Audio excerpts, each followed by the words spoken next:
I do think there is like a running theme sometimes of people thinking that you need to almost like prove that you're ill enough to say that you've got this condition instead of going, oh my God, you could have PCOS and still do X, Y, and Z like Evie does. You know what I mean? I actually failed my first driving test attempt because there was a hedgehog in the middle of the road and I stopped and I didn't emergency stop. I didn't use the right procedure and I actually failed that, but I did rescue the hedgehog. Hey, I'm Katie J, and welcome to Young Scot's podcast. This is How I Feel. This podcast is all about having open and honest conversations focused on emotional well-being. And today, we're really looking forward to talking to Evie all about overcoming challenges and keeping a good mindset, as well as Evie's experience of PCOS, Polycystic ovary syndrome. Now, you might recognise Evie from her appearance on series 2 of The Traitors, so let's get into it. Hi, Evie. Hello, how are you? I'm good, how are you? I'm good, yeah. Yeah? Yeah, excited to be here. Yeah, a little bit nervous, I think. Are you? Do you know, I've kind of just realised that I'm going to be nervous the first time I do something. So I've just got to like take the nervousness with me and still do the thing. So step into it. Yeah, like I'm here, I'm nervous and I'm doing it. I think having lots of time on a train to think about it this morning probably didn't help. Yeah, all the way from Inverness. That's a hefty journey. It was, but yeah, I'm really excited to be here. Well, you don't look like you got up at 5 a.m. You know, you look refreshed, so congratulations. Thank you. Because I would not be looking that good if I'd been up at like the crack of dawn. Right, we're going to do a little bit of an icebreaker, Evie, if that's okay. Just to get to know you a bit better and have some fun. Now, we're going to play a little game of 2 truths and a lie. Because on The Traitors, you were a faithful. And so we're going to try and work out whether I can see if you're lying. Have you had time to kind of come up with something? I can think of that, yeah. I can think of something. Do you think I'm going to fail this miserably? Yeah. Okay. Oh, no, good. Okay, let's go. 2 truths and a lie. Take it away. So I am a massive houseplant fan and actually in my 1-bed flat have over 22 plants. I actually failed my first driving test attempt because there was a hedgehog in the middle of the road and I stopped and I didn't emergency stop. I didn't use the right procedure and I actually failed that, but I did rescue the hedgehog. And the other one is when I was at Siam Park. I actually got stuck on a slide and they had to shut the slide down for 30 minutes whilst they rescued me. These are all so oddly specific.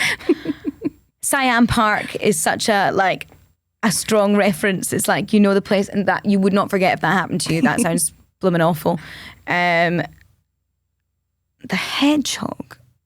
I feel like it maybe could not be a hedgehog, or be something else, another type of animal. Remember, I am a veterinary nurse in my day job. It checks out that you would rescue something, but it does. I don't know whether it would. Maybe that's it. Maybe that it's not a hedgehog specifically. It might be a squirrel.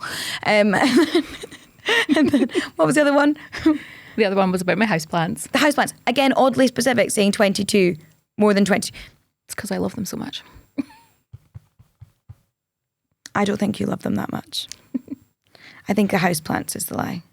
No, the lie is the hedgehog. The lie is the hedgehog. So close to saying that. So what was the it? Hedgehog. It actually happened in a driving lesson, but it didn't actually happen on my test. That's sneaky though. It was a real life experience, but happened. The way I framed it was, because you. That was sneaky. See, I should have been a traitor. I should have been a traitor. You had me. Yeah. Congratulations, you're a brilliant liar. I know, it's not very good actually, is it? Don't lie, guys. Don't do it. And you saved a hedgehog, so you're a better person than all of us. Of course, basically. Yeah. It's part of the day job. Amazing. Thank you so much for sharing. We need to dive into the slide more. Sorry, actually, I can't move on. I can't possibly move on. Yeah. Tell me more. It was the most traumatic experience of my life. Sounds It's awful. made me feel claustrophobic for the rest of my life as well. It's actually something that I think about quite a lot when I feel like I'm going through something that's really difficult. I'm like, it wasn't as difficult as that. So were you in an enclosed chute? I can't remember what it was called, but it was the one where you come down in the chute and then you like spin around before you go down another chute. Yeah. There wasn't enough water. I'm blaming the water. And we got stuck and they had to shut the thing down. You stuck in the kind of bowl? In the bowl of it all. Oh. Yeah. Whilst they just flushed water down like they were flushing me away. No, that's so traumatizing. It actually was. But do you know what? If I can get through that, What age were you? Most things. in my 20s. So it wasn't even like I was a small child that could get away with it, you know? Oh my God. Like it was deeply scarring. Oh, I am so sorry that happened to you. I know, it was awful. Swings and roundabouts, how you get stuck on a slide but you saved a hedgehog. Exactly, so. yeah. Oh my goodness. Wow. Thank you so much for sharing. Thank you. Welcome, of course, to our beautiful living room, and you'll appreciate the plants. They are, in fact, definitely real. You're cheating. I water them every day. I need to ask you before we kind of get going properly, Evie. It sounds like a simple question, but we ask everybody how they're feeling. So how are you feeling today? Yeah, I feel really good. I feel excited. I'm in a really good place in my life. I think I am slightly nervous, like we were talking about before, but I think I'm just always going to be nervous the first time I do something. So I've just learned, you know, at my ripe old age of 30 to just take the nervousness with me and not like let it stop me from doing things. So, but that's really powerful. And was there a kind of salient moment you can think of when you came to that conclusion that it was good to sort of channel that? Honestly, it's cumulative, like across my 20s. I think that your 20s are for exploring, aren't they? Like you've not got those labels from school anymore and you can kind of figure out who you are. And I remember thinking like, well, this is me, this is my box, this is where I stay. And I got to kind of my mid-20s and I was like, I feel like I'm missing out on things because I'm not pushing myself out of my comfort zone. I'm not, you know, doing things because I think I'm not athletic enough or I'm not thin enough or I'm not pretty enough to do these things. And actually it turns out you can just do the thing. So I'm here doing the thing.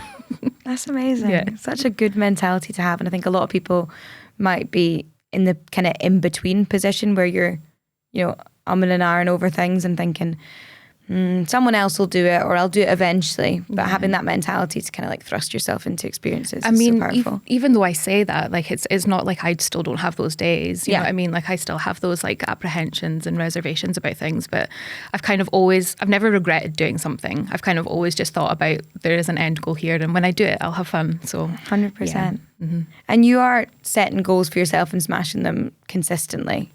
So big up. That's a big deal. I wonder if you could tell us a little bit about the Loch Ness Marathon, because I think this is a really powerful kind of experience people can learn from, because it didn't go exactly the way that you planned for it to go, didn't it? It didn't, no. So a bit of context, I did actually run the Loch Ness Marathon in 2021, so that was my first ever marathon, and I had a great time, and I did that thing that I said I never would do, and I got totally hooked. Like I was like, got that medal in my hands, and I was like, this is amazing. So I did Edinburgh Marathon in 2023, and then I got a place at London this year. Wow. So I ran London in April, and I thought it'd be really nice to just do another marathon on my home turf again and revisit Loch Ness. So I did a 16-week training block, and I had a few niggles with injuries and things, but nothing that was going to stop me from turning up on race day. But it flared up during the race, and that was it. At mile 19 I had to pull out. So I got my first DNF, which did not finish, and I felt like a flood of emotions, like I won't lie, and a lot of them were negative emotions, like disappointment and shame, embarrassment, things like that. And I did get quite hysterical and dramatic. And now I look back on that retrospectively and I think all I needed was a sleep, because I had a sleep and then I felt better about it all. But in that moment, if you had asked me, like I would have given up running, and you know, I wasn't going to do it ever again. And the running world's chewing me up and spitting me out. My body's rejecting this goal. And fundamentally, you were in pain. Exactly. As well. I think that has a lot to do with the hysteria as well. Absolutely. But it didn't go to plan, and it kind of forced me to, I guess, think about how I sort of frame like achievement and things like that, and how I deal with things when they don't go my way, because nobody likes it when stuff doesn't happen their way. like let's be honest. You know, I really wanted that medal. I wanted that fourth marathon in the bag, and especially since I'd trained, you know, so hard for it, it felt difficult to accept the loss. But it's important, I think, to face it head on. So yeah, I talk about it a lot on Instagram. I think it's important for representation. But it must be just so, it just annoy you so much. It's like, this has been snatched away from me and I'm almost there, you know? Absolutely. There was another lesson in that though, in that I could have probably carried on like walking and running and just kind of like limping my way to the end, like walking wounded. But I think it would have really ruined like the rest of my career and the recovery after that. So it was like quite a decision that I had to make in pain at mile 19. Like, I need to stop now so that I can save myself for the future goals I want to do, because I don't want to be out for 6+ months with a injury that's really bad. So again, having to think like that and problem solve like on the go was really difficult too. But I think it's something that people just need to talk about a bit more, because like I've never seen anybody talk about their DNF, like never seen anybody talk about their running failures online, because it is like the highlight reel, isn't it, Instagram. And I think it's important for people to see that sometimes it just doesn't go your way. It doesn't go your way, even though you've done 3 and you think you're doing really well. Yeah, but it's, again, if you had hobbled to the finish line or whatever, that could very well have been your last marathon. Exactly. Yeah, absolutely. And I wouldn't have been an enjoyable memory. No. Like I would have been in pain for all of that time, because believe it or not, like 19 miles sounds like a lot, but there's still a long way to get to 26 after 19. So yeah, it was hard, but I think it's made me a better problem solver, and I think it's made me kind of be a bit nicer to myself, a bit kinder to myself. Yeah. Because what you achieved was incredible as well. Like, it is. This is the thing. I mean, like it was amazing to get to 19 miles. And actually the real win was the 16 weeks of training that I did, that I smashed. Like I did so well in that training. And, you know, people did love following along on that, because I think I am more of a realistic runner. Like I'm definitely not an athlete or anything. I'm just like a normal person that wants to set these goals for themselves. And it felt difficult to have to talk about that loss with those people too, but important. Because did you feel like, in a way, the people that had followed you on that journey were at the finish line? Not physically, but you know, like they were there, like, come on, you got honestly, this. I had a flood of messages on the morning just saying like good luck, and you know, can't wait to see like your performance and things, and you know, can't wait to see the updates in the day, because I usually like record bits of it and stuff, and it, although I did have content to give them in the form of the DNF, it didn't feel like the content that maybe like everybody was going to expect. But that was also my own expectations of other people, because as soon as I talked about my DNF, I got a flood of messages, people saying, I've had to DNF out of races too. Yeah, so tell us a little bit about that, because you were saying that you'd never seen that sort of representation of someone saying like, actually, it didn't go the way I thought it was going to go, and kind of here's what happened. Were people in your DMs quite relieved to see that, like in a way, like, oh, it's not just me? Was there a lot of that? Yeah. I think it would be unfair of me to say that there was absolutely no representation, but I certainly wasn't seeing it. You know, the people that I was sort of engaging with, I hadn't seen anybody talk about a DNF or talk about their like losing out on a goal that they really put a lot of work in for. So I think once I did do that, there was people saying, well, I had to DNF at mile whatever, or I had to DNF or not even start, like I didn't even turn up, you know, because of an injury. And it's about that relatability, I think, like having somebody say like, it's actually okay to do that. It's actually okay to sort of think about your health first and, you know, problem solve on the go and make that hard decision. Because at the end of the day, I just had one bad day out of all the amazing, really good days that I've had running. So I'm more than happy to be the person that steps in the soapbox and says that. like I'm carrying one around with me at this point. Yes. Like I really am. Absolutely. Yeah. Do you think that kind of mindset shift has helped with your recovery? Like, how are you doing? Are you okay? I'm in like quite intensive rehab. Okay. So I'm not allowed to run at all just now. I'm building up my walking. So I'm up at walking 4 miles, which is good in the sort of in my treatment plan, but it's so far away from where I thought I would be at this point in the year. So I'm just trying to, again, reframe that achievement. Like I've managed to get up to 4 miles. I can start adding in some elevation now, so I can start going hiking and things, which is good. And then eventually I'll be, you know, adding in running again by the end of the year. So I'll come back next year and it'll be fine. It's not an injury that's going to keep me out for ages, but it is having to reshuffle and, you know, fix all the plans for the rest of the year that I had. And mentally, that must be a little bit of a struggle to be in a point where you are, I mean, smashing marathons out the park, doing it, like taking it on your stride. And then now it's like, you know, it's a struggle to walk, literally. Yeah. So how do you stay on top of your mindset and make sure that you aren't too hard on yourself? Honestly, I think like it's so easy to just say like, give yourself a break. Yeah. But just like give yourself a break. Like remind yourself that if that was just any other day, it would have just been an upload on Strava with a title saying that I didn't do very well. Yeah. And then I would have woke up the next day and got over it. Sure. You know what I mean? But there's something about, I think, it being like on the race day, like it is the climax that you're meant to have at the end of this massive like training block, and you don't get it. And people are watching. Yeah. This is the thing. But I think like having to deal with these kinds of emotions like shame and disappointment and stuff, like what really helped me was actually like, I'm somebody, I think I've learned through years and years of therapy that just needs to process an event like immediately.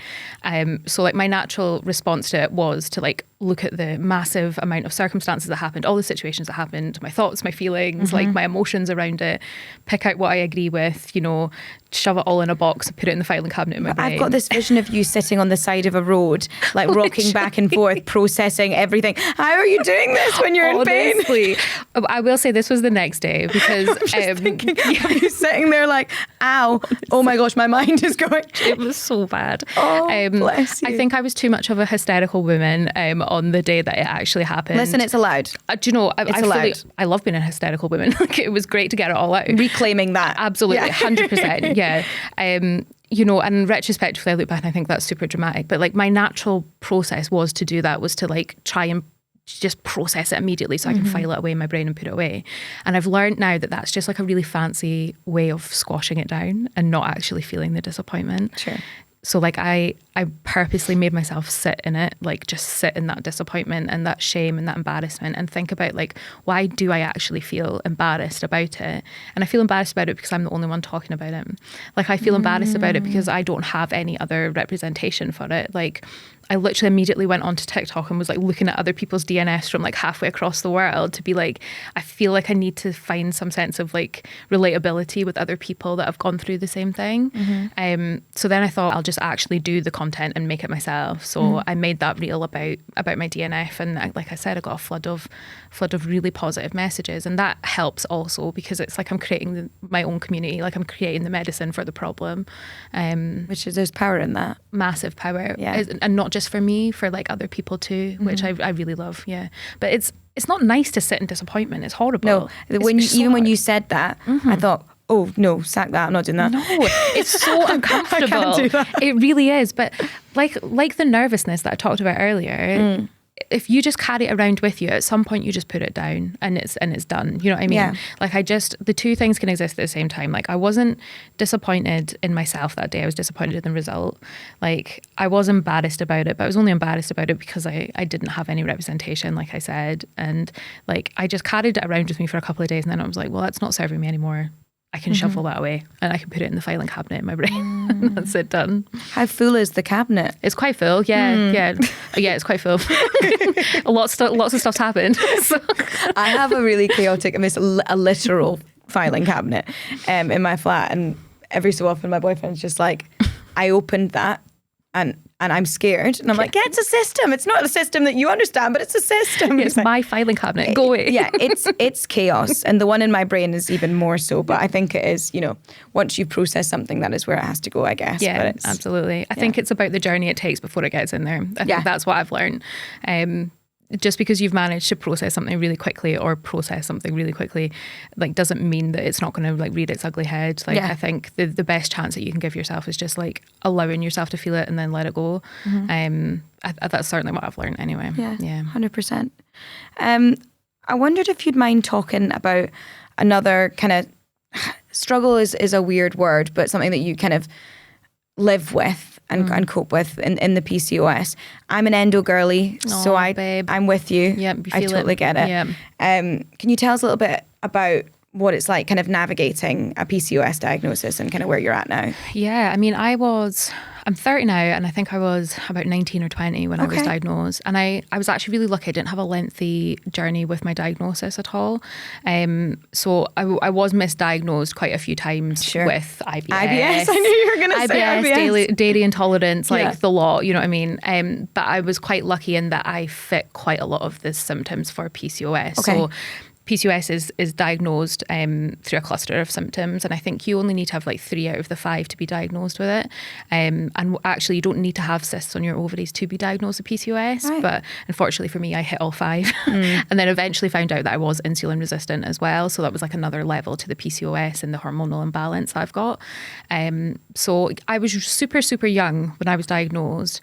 But when I think about my diagnosis, like there was such a focus around like fertility. I knew you were going to say that. And like at 19 and 20, like I wasn't even thinking anything like that. No. I wasn't, I was out of school and I was wanting to live my life. But for PCOS, I don't know if it's the same for endo, but it really did decide what treatment plan you went down, whether you wanted to conceive like in the next year or not. Yeah. And it felt really unfair to have to like make that kind of choice at 19 or 20, because unfortunately the choice if you're not wanting to conceive is just like, here's 9 different types of contraceptive to try. Yeah. And they will really do things to your brain. Well, they actually, like, because I've come off all of it now, and I actually feel like they give me worse symptoms than what the PCOS did. Right. Like, they honestly did. Because I think a lot of my illness in terms of like how I felt was actually caused by the insulin resistance rather than the symptoms of the PCOS. But my 20s have just been a journey of trying to figure out like what contraceptive works for me, and then I found out that none of them do anyway. It's been trying to like regain some control of it and take some responsibility for my illness. And like, one of my biggest bits of advice to people is like, try and not focus on the PCOS diagnosis and the illness, and maybe try and focus on your symptoms. Because immediately when I started doing that, like everything sort of changed. Yeah. Everything changed, because I think if you look up advice for PCOS, you're going to get advice on how to conceive. And it's not at the forefront. It's certainly not the forefront of my mind when I'm 30 now. What I find, and it's my experience as well, but what I find really kind of toxic and scary about being diagnosed with a gynecological condition like endometriosis or PCOS is, of course, they fling that at you. They fling fertility questions at you. Mm-hmm. But inherently, these are conditions that make trying to conceive, if that's what you want to do, more challenging from the get-go. Yeah. So to look at a 19, 20-year-old or whatever you were in that moment and say, yeah, well, you actually, number one, you've just been dealt a doozy of like, this might be harder for you. Yeah. But like, what we need you to do is like actually focus on that wholeheartedly now when you're a baby. Yeah. And carrying that anxiety about, is this even a thing that I can do, is so massive and so unfair. It's huge. Yeah. It's honestly huge. But I think one of the things that PCOS really made me look at is like how I sort of frame family, like what the structure of family looks like for me. Because of course you don't need to conceive and birth a child to be a mum. No. You know what I mean? You don't even need to be genetically related to a child to be a mum. You don't even need to be a mum if you don't want to. Yeah. You know what I mean? It was one of those things that really forced me to look at, because it's going to be something that I'm really going to have to commit like my time, my health, my body to, if it was something, especially as a queer woman as well, my money, you know what I mean? Like, it's going to be a real process that I have to like commit to. Yeah. I actually am quite glad that I had to do that, because it made me really think about my choices and what I want for life, instead of like falling to some societal pressure of, well, you're a young woman and you're approaching 30. Time why to you're start not having thinking kids. about it. Yeah, that it, stuff. It almost removed that body clock. Yeah. Like, and that was really freeing. Like, that was really, really freeing. Yeah, like that's probably quite a positive thing that's come out of the PCOS, to be honest, is that it gave me that prompt to really think about what I want. And now I'm at the age of 30 and it's not something that I want. And when I really think about having children, it's a societal pressure. It's like a primeval brain that's coming through, like the not guilt. A desire. Yeah, it's the guilt of like not giving my mum and dad grandkids, or being on my own when I'm older. Save them a heck of a lot of work. Do you know? I don't think they want grandkids. They're fine with the dogs. Enjoy retirement, everyone. Exactly. Just enjoy yourself. Exactly. But I wouldn't have been so tuned into how I was feeling about it if I didn't have that prompt in PCOS. So I guess I'm always trying to frame it in a better way. But it's wonderful to hear you frame it like that, because that was not my approach. Yeah. And I think that's it. I kind of wish I'd been able to speak to you in that moment, because my approach was very much like, well, this is my shot. So I was 24 when I was diagnosed with endometriosis. No, 22. 22, yeah. And I was at a fertility clinic like 2 weeks later, because I was like, well, panic. It's going to happen. Pure panic, yeah. Like, tell me what I'm working with so that I can sleep at night. But I'm not in that moment in time, I couldn't think of anyone less qualified to be a parent. God. A student figuring it out. Yeah, but it wasn't your time. Like, no. You didn't want to do that at that time. But it was in completely the kind of way I saw it was, right, well, this is what I have to do. Yeah, you're being forced into it almost. 100%. By fear of not being able to do it in the future. Yeah, absolutely. I think I am just somebody that needs to be like over-informed before I make any decision. Yeah. And it can get exhausting, I think, sometimes, because I'm like, maybe I don't need to think about this as much as I'm thinking about it. But I think there was always something in the back of my brain that was like, I actually don't think that this is the path for you anyway, because I wasn't like devastated by that diagnosis of possibly having infertility struggles, you know. And I have spoke to women, other people that have been diagnosed with PCOS, and that's the thing that really hits them in the heart. Whereas I was just really wanting somebody to fix my brain fog. Acknowledge your pain. My pain and my erratic periods and my excess hair growth and my insulin resistance that was just making me super sensitive to sugars and carbohydrates, and it was making me sick. Like I was ill, you know. But sometimes when we get bogged down in all this stuff, we forget that you've gone to the doctor, you've presented with pain. That is the priority. But then other stuff becomes the priority, because it's like, we don't actually have a solution for this really. So what we do have a solution for is helping you get pregnant, though. So we do that. Yeah, like, literally. Here's the coil. Yeah, no, it's like, I am sore. I need help, you know, and that's the fundamental that gets lost along the way sometimes. Absolutely. I think with women's health anyway, you have to just be over prepared every time you go in. Like I've spoken to so many people with PCOS, and every single time my best bit of advice to them is when you're going up to a doctor's, take logs, take notes, and you have to make a nuisance of yourself. And you can do it in a way in which you present yourself clearly and concisely, and you talk about your problems in a way that's going to be understandable for them, but be prepared with the evidence, you know what I mean? Be prepared with it, because it might only be your one shot, you know what I mean? Like I was really lucky in that I turned up and I had a doctor that listened to me, but I think I'm definitely in the minority here. Like I'm massively in the minority, and that's just not fair. It's just not fair. I don't know about PCOS specifically, but the wait times for all this stuff is like we're crawling towards 10 years for a lot of people to be heard. That's insane. Yeah. That's like a third of my life, like just waiting. Like it's crazy. It's awful. And every single time it's like, well, you're still going to work, or you're still doing this, and you're like, but do you know? I remember one of them saying, did you stay on till 6th year? And I said, yeah, like I stayed on till 6th year, and they said, oh, well, you must have got good grades then. It must not have affected you that much, because I was saying I had to take off swathes of time from school, from these like really erratic periods, like 2 in a month sometimes, really heavy, painful, and they said, well done, because you got your hires. That's completely irresponsible. Like, imagine saying that. Oh my gosh. Honestly. But did you do the same thing that I did, where you would like be forced, because you were crawling on the floor or whatever, writhing in pain, forced to take time off school, and then the minute that you were back in that building, it was like you worked 10 times harder than everybody else? Oh yeah, panic. Yeah, absolutely. I think it's that overachiever thing as well, isn't it? It's that like, well, I don't want to fall behind and I don't want it to really impact me. But even as an adult, like in my work, I've had 2 ovarian ruptures and an ovarian torsion through PCOS, and this is when I was working my way through all of the contraceptives, finding which one that worked. And I was in work and collapsed. Like I had to go through it for an emergency surgery because my left ovary was so twisted. Like, and when they burst, they're toxic as anything. It was so painful. Even as an adult, and that comes with a whole other range of problems like money and wages and like paying for your house and paying for everything else. Like it is something that's just, it's so invasive in every area of your life, isn't it? And it's really difficult. But I would say I'm on a really good path right now. Like I've managed to really hone in on like my lifestyle. Like I said, I try and focus on the symptoms, and I feel like it's really helping. It's still a condition I have to manage every day, but it's not something that's really drastically impacting my life like it did before, which is really good. Yeah.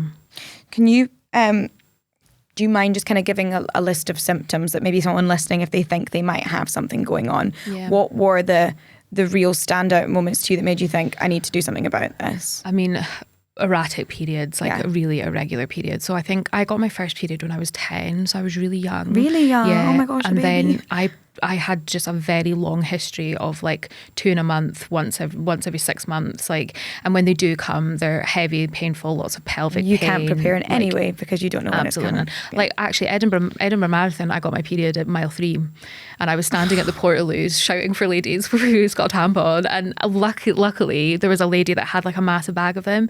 She said to me, literally, she said to me one time, she was at Chicago Marathon, and there wasn't any. I thought you were going to say the musical, and I was like, love her even more. No, fantastic. No, she was running a marathon, unfortunately, in Chicago. And she said she got her period at mile like 2 or something, she said, and she couldn't find anybody with any sanitary products. So she takes a stash every time in case somebody's there that needs them. God love her. Did she have to just like free bleed? I know that's a thing now. Yeah, she did. Yeah. And she said it was awful. So like, it was really, because I was like, you're my guardian angel today. Like, I'm so glad that you're here.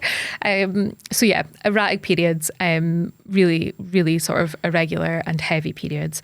I had horrific cystic acne, like all the way up until like pretty much my mid-20s, if I'm honest. Really painful and ruining my self-esteem, like just didn't want to leave the house sometimes, like just horrible. Excess hair growth as well, so I had that in places that you don't want excess hair growth, so would have a lot of like facial and like on the neck and stuff like that, which was really, again, crippling to your self-esteem, like as a teenager. It was really, really difficult. And obviously I had this sort of insulin resistance as well that I didn't even know was a part of it until I went and seen an endocrinologist. So you could be having, say, like a normal meal, and then if it had something with too much, then you would spike, or what happened? Absolutely. So basically the science of this is quite baffling, but the excess androgens that you get from having that hormonal imbalance in PCOS, it affects the way that you are sensitive to sugars and things. Yeah, honestly, it's insane. So insulin that your pancreas and your body like naturally produces doesn't work as well. So what you would normally do is like, let's say like I've eaten a bunch of Haribo or something, your insulin would come in and it would drop your sugars and try and keep them as low as possible to sustain you. But with insulin resistance, you're constantly just high in your sugars. And what that can do is lead you to have like brain fog, like memory loss, like fatigue. Like I remember getting to like 11 o'clock and just feeling like I could fall asleep, like and at 11 o'clock in the morning, like I was gonna say that's so fair. 11 p.m. No, I'm in bed at 9 o'clock. I'm asleep already. like this woman just keeps going. This is amazing. No, I am. I'm a 9 p.m. bed girly. I love that. Definitely. Like just and feeling ill from the food that I was eating as well. And then of course I was like, well, maybe I have been misdiagnosed with PCOS, and maybe actually I do have IBD, and maybe they were right, and maybe I am dairy intolerant. And then I had to go through all of that as well, and it was just it was really difficult to deal with all of those symptoms. So there is some more that you can be classed as, I think. But again, like I said, you don't even need to have all of those symptoms, including cysts on your ovaries, because of course you can't see if you've got cysts on your ovaries until you go for a scan, and then the women kindly put, oh God, they're there. Oh, that's lovely. That's really nice. I remember thinking like, oh, we're not friends. You shouldn't be doing that. I know. And I don't think they're meant to do that. I don't think they're meant to tell you at all. I think she was genuinely shocked, because she did say, she was like, you do have a lot of cysts on your ovaries. And I was like, okay, that's that. Well, at least it's there and you don't have to like worry about it or poke around at me anymore. Oh, bless you. Have you had any surgeries or anything? Apart from the rupture. Two, what they actually did do on my ovarian torsion, so when my ovary twisted, when they horrific. I've had that. That's horrific. That the pain is unbelievable. Like it made me collapse. Like it's such a weird feeling to not be in control of your body that way. Like I've never had anything like that in my life. Like I've been relatively healthy apart from the PCOS, you know. Sure. So I've never had to like experience like that extreme like stabbing pain, like so much that it would knock me out, like make me faint. Yeah, you decked it. It was just it was honestly insane. But when they did that operation, they actually did a procedure called ovarian drilling. So you'll probably know this. It sounds horrendous, it's though. Like horrible. What a term. Yeah, I don't know. Like, could they not abbreviate it or something? That you know what I mean? So grim. It's horrible. But they basically took the top part of my ovary, because they had to remove part of my ovary that was like dying off because it had been a torsion for so long, and they took the top of my ovary and actually made it into scar tissue. So they burnt off like a lot of the cysts that were there. But of course, what happens then is that eggs don't grow back on that. So that's just again completely like halved my chance, really, because like my left ovary is really not going to be doing anything if I did decide later on in life that I want to like harvest my eggs or anything. You know, that kind of you know, diminishes the amount of eggs that I can grow in that ovary. So it's difficult, but I would honestly say that was probably really like one of the most transformative things that happened, because I really haven't had too many painful, awful periods and things like that coming off the back of it. And I do wonder if it is something to do with that. Like I do wonder, because it is an elective procedure that you can get privately done if you did decide to do it. So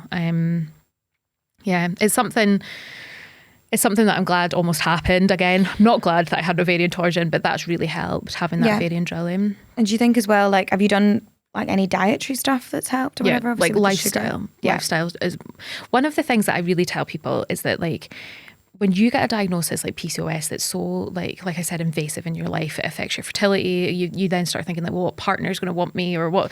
No, it really screws up your self-worth. It really does, right? Yeah. And especially the kinds of symptoms that you get with PCOS, they're so crippling to your self-esteem. Like I was talking about this acne, hair growth. I'm thinking about you, like as a young girl, just in the trenches with it, and it's just horrible. Like it's not fair. I have this huge, like massive amount of empathy for people that come forward and talk to me about PCOS. Yeah. Because I think I get a lot is, you don't look like somebody that's got PCOS. What do you mean? And I really struggle with that as well, because I do think there is like a running theme sometimes of people thinking that you need to almost like prove that you're ill enough to say that you've got this condition. Yeah. Instead of going, oh my God, you could have PCOS and still do X, Y, and Z like Evie does. You know what I mean?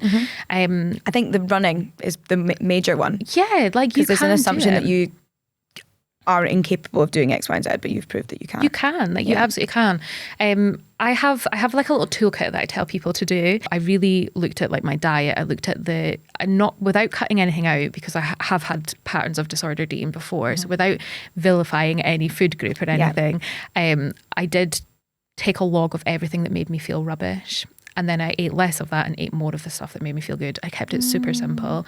I didn't cut anything out, because you look online and they're like, no sugars after 7, carbohydrates have to be X, Y, and Z per kilo that you weigh. Like it's work. It's so complicated. Like just keep an eye on what makes you feel good and what doesn't, basically. Get 10 minutes of sunlight every morning. And it's hard in Scotland, I know, but 10 minutes of being outdoors and like your circadian rhythm and just getting your body ready for the day. Like I honestly feel like that's probably been like number one, the most transformative thing that I've done, like been responsible for. Do something that keeps you grounded. So like it could be meditation or like journaling, reading, yoga, anything like that. But anything that like quiets your brain for 10 minutes, because I feel like my brain's always busy thinking about things, and I really... That filing cabinet bursting. Like I'm always jumping in it as well and like wrinkling around. Do something, that's just going to keep you quiet for 10 minutes and keep you grounded. Do something that's going to give you endorphins. So like one of the things I tell people is find a form of movement that you really enjoy. Because it doesn't need to be running marathons. It doesn't need to be hiking hills or anything. If it is those things, great. But it could be jazzercise. Literally. Something as simple as that. Like you see all of these things on TikTok as well. Like these people that are doing like, trampoline bouncing classes or whatever. There's like plenty they're out there. Amazing. Like that's a form of movement you enjoy. It's going to give you those endorphins. It's going to make you feel good. Like it doesn't have to be this big massive challenge that like myself or other people are doing. Walk around your block for 10 minutes. Hot girl walks. Like we love it. You know what I mean? And drink your water. Drink your water, Kay. Honestly, again, like I cannot stress to you how good I feel when I'm drinking water. I am so hydrated. No, but it's, true. And those are 4 cheap things, cheap things that you can like do in your life. Like most of them are free, unless you're like me and signing up to every marathon going. Most of them are free, and most of them you can take control of like today and help. Like, and I think it kind of goes for most conditions, not just PCOS. But you can consciously start making those notes like today. Definitely. When you have your lunch today, how did it make you feel? Exactly. Yeah. Like everyone's got their phone on them in the notes app. Just create a little note that says, pan au chocolat is a no. That's literally what I'm about to eat after this conversation's over. So well, it will make me feel good, but maybe not my bloat. Do you have the bloat? Is the bloat a thing? Oh God, yeah, awful. Honestly, I think that's one of the things, the symptoms that I probably Googled and researched the most, and that got flooded with anti-bloating teas, detox teas, all of this rubbish information.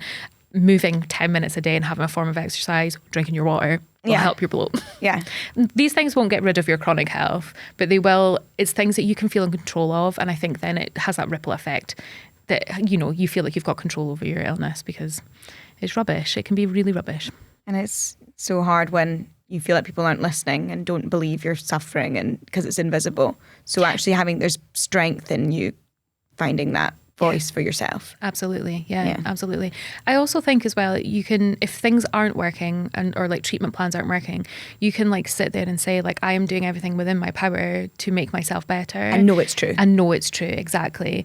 And you can, but it backs you up, if you need that backing up when you're sitting in front of like a doctor or somebody. I think that's like amazing advice. So thank you so much. No, really, truly, thank you so much for sharing. That's okay. Because usually you come away with a list of things to buy and books you need to read and da-da-da. But no, because best will in the world, guys, you might read the book, but nobody's going to do it. Like, it doesn't happen. Literally. That's why you put it off. Absolutely. So we can actually take something away there. Yeah, I'm so tight with my money. I will not. Me too. Like, I'm such a Scrooge. I really am. Like, I don't, like, I just think as well, it's perpetuating like a really like not nice pattern in people if they think that they can access certain types of like wellness products on TikTok Shop from people that are paid to sell you them. Yeah. I could, again, my soapbox is coming out because again I could talk about this a lot, but social media is one of those pitfalls, isn't it? It's like, who do you believe and who do you not?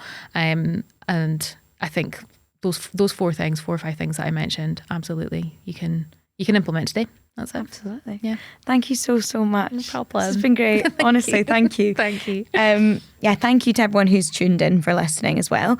Remember, if you need help, support, or just advice with how you're feeling, Young Scot has tons of information at young.scot/AyeFeel. That's young.scot/AyeFeel. And follow Evie, because we need this advice in our life. So make sure that you get her on Instagram or TikTok, Evie.Eleanor with 2 R's. Yes, perfect. Also, don't forget, if you're under 26, then make sure to get your free Young Scot National Entitlement Card with thousands of discounts in Scotland and across Europe, subsidised public transport, and a whole lot more. Visit young.scot/card for more info. Finally, Young Scot members can claim 100 reward points for listening to this episode by visiting Young Scot membership and typing in outdoors. That's your code. Oh, yeah. Love that. Good, isn't it? Yeah. It's better than ovaries. Don't put ovaries. Outdoors. I can feel them twisting in me. Just like, I hate that code. That's your points code, so make sure you use it. If you're not a member yet, visit young.scot/membership to get started today and earn points for activities and access exciting rewards. So that is it from me. I hope you've enjoyed this episode of This Is How I Feel. And if you have, then please rate, review and subscribe to us. That means you'll get instant access as soon as the next episode drops. Looking forward to next time already. Thank you.